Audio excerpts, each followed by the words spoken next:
Hello students, today I am going to discuss memorandum. Memorandum जिसे हम short में memo भी कहते हैं.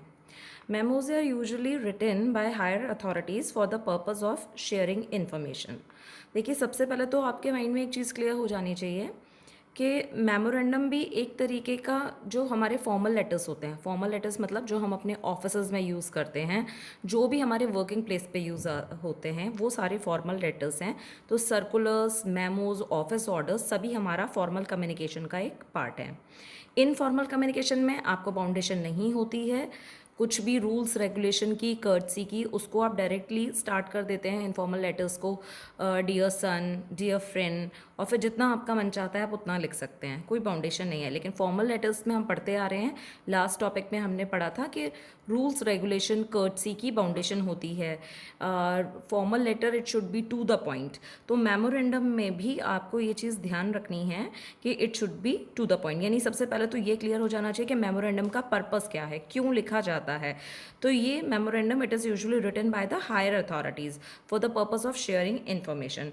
ऊपर वाले जनरली नीचे अपनी इन्फॉर्मेशन अपने हायरार्की में जो उनके जस्ट नीचे हैं, जो भी है बॉस अपने सबऑर्डिनेट को लिख सकता है.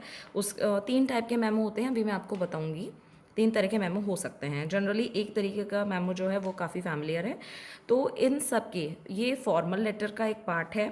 फॉर्मल लेटर में ध्यान रखिएगा कि रेफरेंस नंबर हम हमेशा लिखते हैं, जबकि इनफॉर्मल लेटर में हमें रेफरेंस वगैरह नहीं लिखना होता है. लेफ्ट हैंड टॉप पे हम सबसे पहले रेफरेंस नंबर लिखते हैं. मेमोरेंडम में हम सब ऊपर लिखेंगे मेमोरेंडम नंबर. इसी तरह सर्कुलर होगा तो उसमें हम लिखेंगे सर्कुलर नंबर. इसके बाद memo can be defined as brief written communication circulated within an organisation.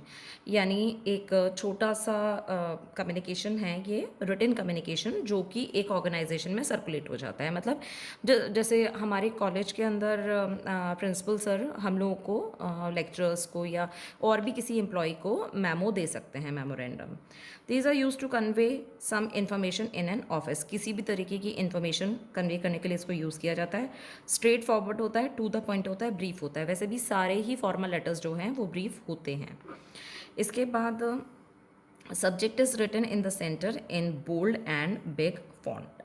इसके बाद टाइप्स की बात करते हैं. मेनली 3 टाइप्स हैं. पहला डॉक्यूमेंट्री. डॉक्यूमेंट्री का मतलब है वो सिर्फ रिकॉर्ड पर्पस के लिए दिया जाता है, क्योंकि ऑफिस में फाइल्स होती हैं तो वो एज अ डॉक्यूमेंट उस फाइल में अटैच हो जाए एक इन्फॉर्मेशन के तौर पे, क्योंकि ऑफिस में स्मूथ फंक्शनिंग मैसेजेस की चलती रहे, जिसे हम कार्य प्रणाली कहते हैं, वो चलती रहे ऑफिस में स्मूथ. उसके लिए डॉक्यूमेंटेशन की ज़रूरत होती है, ताकि अगर किसी का ट्रांसफ़र हो जाए और कोई और आए तो डॉक्यूमेंट्स रखे रहें और कामों में कोई प्रॉब्लम नहीं आए.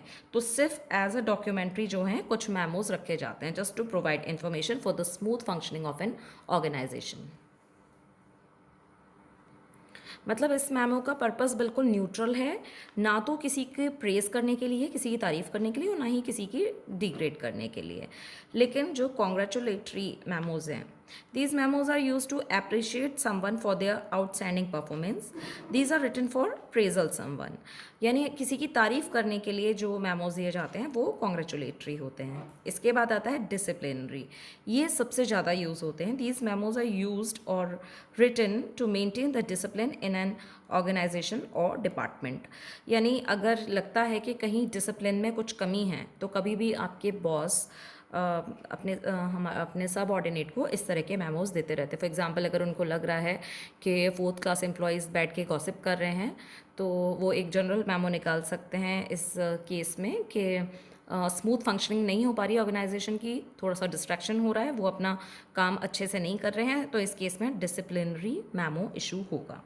अब बेसिक जो डिफरेंसेस हैं मेमो और लेटर में वो ये होते हैं कि हम प्रॉपर वर्ड लिखते हैं. FROM फ्रॉम लिखेंगे, TO टू लिखेंगे, उसके बाद हम लिखते हैं नाम, टू कौन और फ्रॉम कौन. In memos the word from and to are written in consistently but not in a letter, जो कि हम लेटर में नहीं लिखते. आप सभी को पता है हम लेटर कैसे लिखते हैं, टू और फ्रॉम ऊपर एक साथ लिख दिया जाता है, लेकिन FROM फ्रॉम TO टू इस तरह नहीं लिखा जाता. अभी मैं आपको स्ट्रक्चर दिखाऊंगी तो आपको क्लियर हो जाएगा. फिर मेमो में हम नो सैल्यूटेशन, मतलब सैल्यूटेशन हम समझते हैं, डियर सर, मैम, ये नहीं लिखना है हमें मैमो में, देयर इज़ नो सैल्यूटेशन।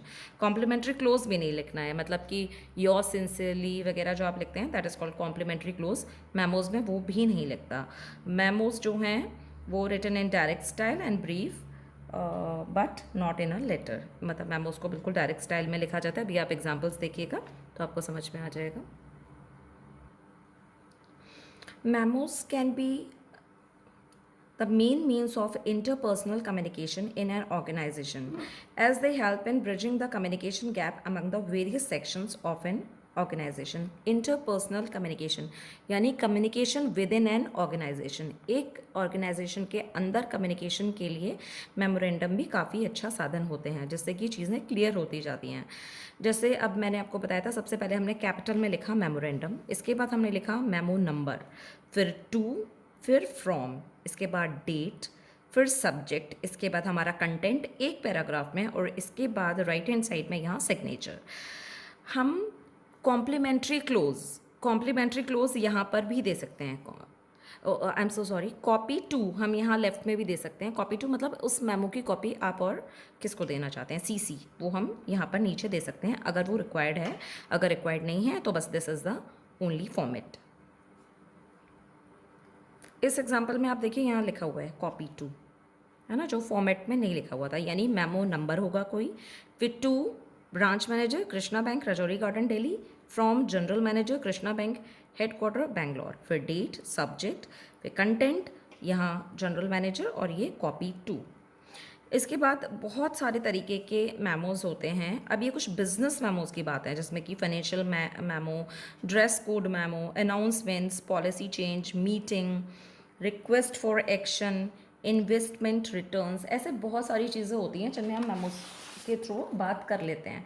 एक चीज़ आपको ध्यान रखनी चाहिए, जब भी हम मेमो लिखते हैं हमें ये पता होना चाहिए कि उसका मेन पर्पस क्या है, मेमो वो हमने क्यों लिखा है, यानी वो हमने क्या इन्फॉर्म करने के लिए लिखा है, हमें लोगों को क्या बताना है। जैसे भी हमने 3 तरह के मेमो की बात करी, तो एक जो सिर्फ डॉक्यूमेंट्री है वो डॉक्यूमेंट्स में लग गया, एक इन्फॉर्मेटरी है जिससे आपको इन्फॉर्मेशन मिल रही है, तो वो उसका पर्पस जो है वो क्लियर होना चाहिए। अच्छा, कभी कभी ऐसा भी होता है कि हम मेमो के थ्रू ये मांगते हैं, ऐसा हमें लगता है कि मेमो लिखा है किसी, जब हमारे बॉस ने हमें या हमने किसी को, तो वो उसकी रिक्वायरमेंट है कि आप इस मेमो को पढ़ने के बाद कोई एक्शन लें या कोई कॉल करें, इट मे बी पॉसिबल। और if a company wants employee to take action, they may also issue a memorandum, and memos are written internal communication, remember it. It is meant for exchanging information, mainly about day-to-day functioning within an organization. ठीक है। और कुछ topics जिन पे business memos लिखे जाते हैं, जैसे administrative change, salary increase, change in reimbursement rates for travel, response to an enquiry etcetera. ये बहुत सारे टॉपिक्स हैं जिन पे मेमोज लिखे जा सकते हैं।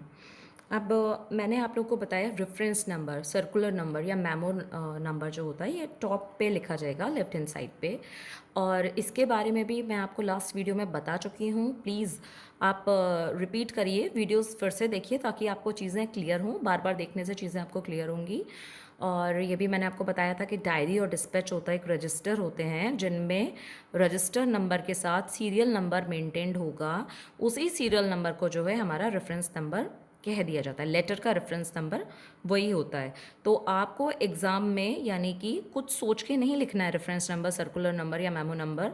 आपको मेमोरेंडम नंबर कुछ भी आप अपने मन से कुछ अल्फ़ाबेट्स और कुछ डिजिट्स लिख के, कुछ स्लैश और डैश लगा के आप कोई भी मेमो नंबर या सर्कुलर नंबर या रेफरेंस नंबर क्रिएट कर सकते हैं, और एक्चुअल लाइफ में वो आपको पता होगा, गिवन होगा।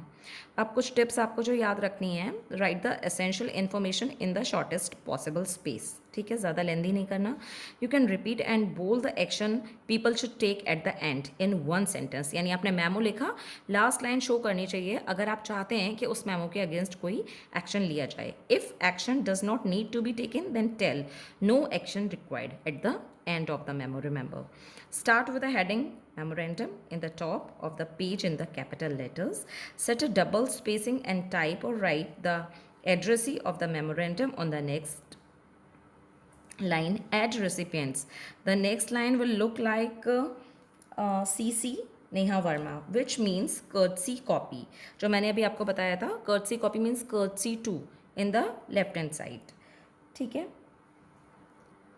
कॉपी टू या सीसी वो पर्सन होता है जिसको आप डायरेक्टली तो लेटर या मेमोरेंडम नहीं लिखते हैं, लेकिन आप चाहते हैं कि उस पर्सन को भी उस बारे में जानकारी हो।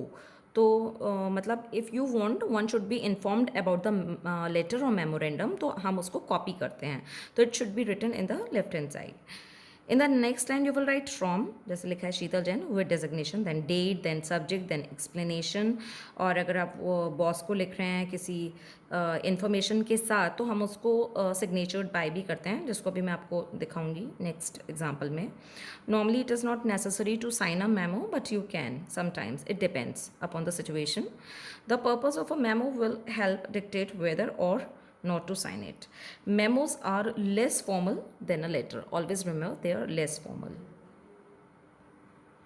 Then let's see the next example. Number में मेमो नंबर दिया है, देन टू में डेजिग्नेशन दी है, फिर फ्रॉम में भी दी है designation, then date, then subject and then the whole para and then prepare the same. इसके बाद नेक्स्ट में भी मतलब सेम फॉर्मेट रहेगा। ऊपर हमने मेमोरेंडम लिखा, memo number, to, from, date. जबकि ये टू और फ्रॉम इस तरीके से लेटर्स में नहीं लिखा जाता है, सर्कुलर्स में नहीं लिखा जाता है। सर्कुलर्स नेक्स्ट बताऊंगी, लेटर बता चुकी हूँ, तो आप इसको माइंड में क्लियर रखिए।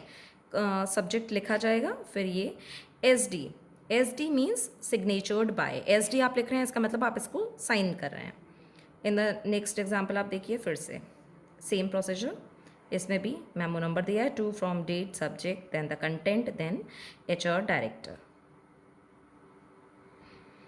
Then here is request for coffee machine large. इसके लिए मेमो दिया है HR डायरेक्टर को, किसने दिया है? कैंटीन मैनेजर ने। तो ये भी ध्यान रखने की बात है, जब आपसे कहा जाए right a memorandum request for coffee machine large, तो आप वो किसको लिखेंगे? HR डायरेक्टर को लिखेंगे। किसने लिखा? किसको रिक्वायरमेंट होगी कॉफ़ी मशीन की? कैंटीन वाले को, तो कैंटीन मैनेजर। तो यहाँ SD करके उन्होंने, SD मतलब सिग्नेचर्ड बाय। ऐसी request for the appointment about zinc oxide, तो हमेशा आपको टू फॉर्म देखने होंगे कि मैं टू और फ्रॉम में क्या लिखूँ, है ना। तो जैसे कि इसमें फ्रॉम में किस कौन रिक्वायरमेंट भेजेगा, जिंक ऑक्साइड की रिक्वायरमेंट किसी फर्म में किसको होगी, तो प्रोडक्शन मैनेजर यहाँ आप फ्रॉम में लिख सकते हैं कि उनको रिक्वायरमेंट है। तो ये एक फॉर्मेट थे, ये कुछ हमने 6 फॉर्मेट डिस्कस करे मेमोरेंडम के। फॉर एग्जांपल अभी पीछे हमने बात करी थी सेकेंड थर्ड पेज पे कि मेमोज किन किन टॉपिक्स पे लिखे जाते हैं। तो आपको ये थोड़ा सा क्लियर होगा पढ़ के, इसको प्लीज़ रिवाइज़ करिएगा बार बार, ताकि आपको कन्फ्यूजन नहीं हो कि फॉर्मल लेटर्स में, मेमोरेंडम्स में, सर्कुलर्स में क्या डिफरेंस है, ऑफिस लेटर्स में क्या डिफरेंस है। बहुत माइनर डिफरेंस हैं, you can easily go through it. Thank you so much. We'll discuss about circular in the next video lecture.